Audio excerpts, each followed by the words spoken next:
Hey everyone, it's Jack from WhatCulture.com, and with that lovely little tune to kick things off, it's time to look at all the ups and all the downs from SmackDown Live this week in wrestling.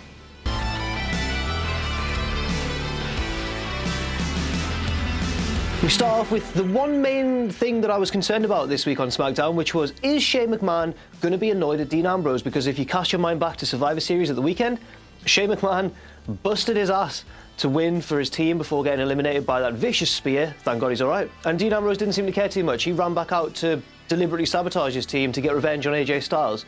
And I thought Shane should be really annoyed at him, and thankfully he was. And it all made sense in that opening segment. James Ellsworth got offered a contract and then got a bit too big for his boots and said, look AJ, I've beaten you twice, I'll challenge you. So those two main parts of that opening segment, both were good for me. It's an up. Shane was mad at Dean, AJ was mad at Dean, and Ellsworth was getting really cocky. It all worked out. Next up, we had Intercontinental Champion The Miz against Kalisto, and rightly so, The Miz won, continues to look strong as champion. Kalisto was jumped by Baron Corbin in the match. I'm not sure how I feel about this because that was easily my least favourite part of Survivor Series when he jumped Kendrick and then it happened again. But on the whole, I'm going to give it an up. It was a nice little match, the right guy won, and two storylines carried on, Corbin versus Kalisto and Ziggler versus The Miz, because Dolph obviously jumped The Miz after the match. So 2-0 to the ups. American Alpha won the huge tag team turmoil elimination match. Good decision, right decision, good match, correct booking decision, up. Bray Wyatt and Randy Orton announced that they are going to challenge American Alpha for the tag title #1 contendership spot. Good decision, correct booking decision, up, good stuff, up. Just to elaborate on that point a little bit more, that does make sense because Randy and Bray were the survivors of the men's elimination match at Survivor Series, and it makes sense that they are, regarded as on an even level to the actual #1 contenders. So I've got no problems with this at all. I really want them to win, I think American Alpha can wait. They're young and they're still fresh. I really want Randy and Bray to win those tag titles, even if it does mean that Heath and Slater lose, which would of course be sad, but the tag division's looking pretty strong at the moment. The women's division now, and Becky Lynch defeated Natalya. Good match, correct booking decision, up. It's a good week, isn't it? It's a good week. No, it's not a good week because we had the match that everyone wanted to see, Kane versus Baron Corbin, which, I don't know if you saw this, but it actually happened on the Survivor Series pre-show as well, and it wasn't compelling in the slightest. This time, the same match was put together, Kane versus Baron Corbin. I just feel tired thinking about it. Baron Corbin won by DQ because Kalisto ran in and jumped Corbin to get revenge for the earlier attack. It's a down.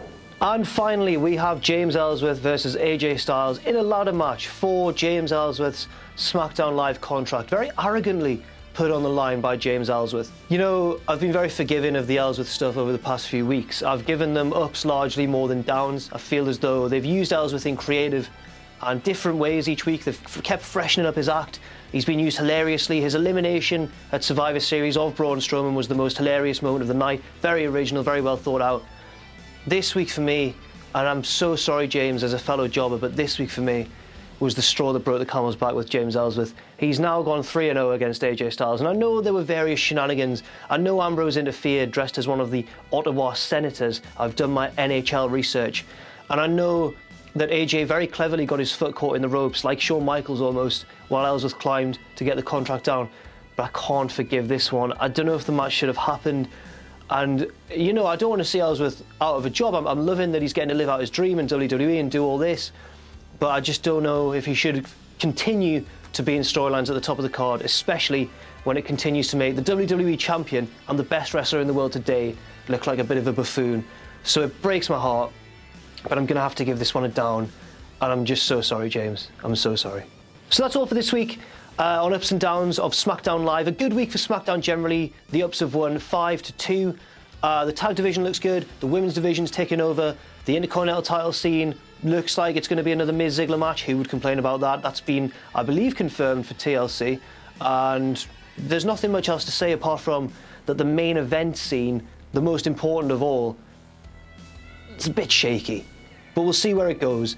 And I desperately hope I'm correct and that at TLC we will see a James Ellsworth heel turn to align him with the devious AJ Styles who was playing him all along. Let's hope that happens.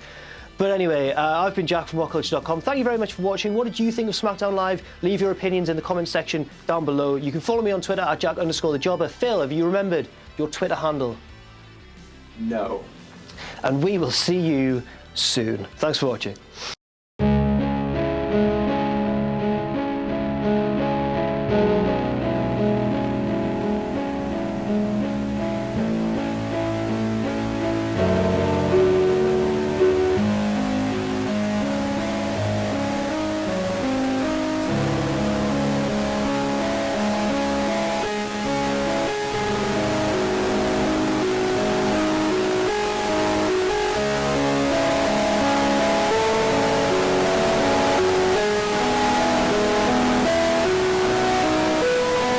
I will delete WCPW.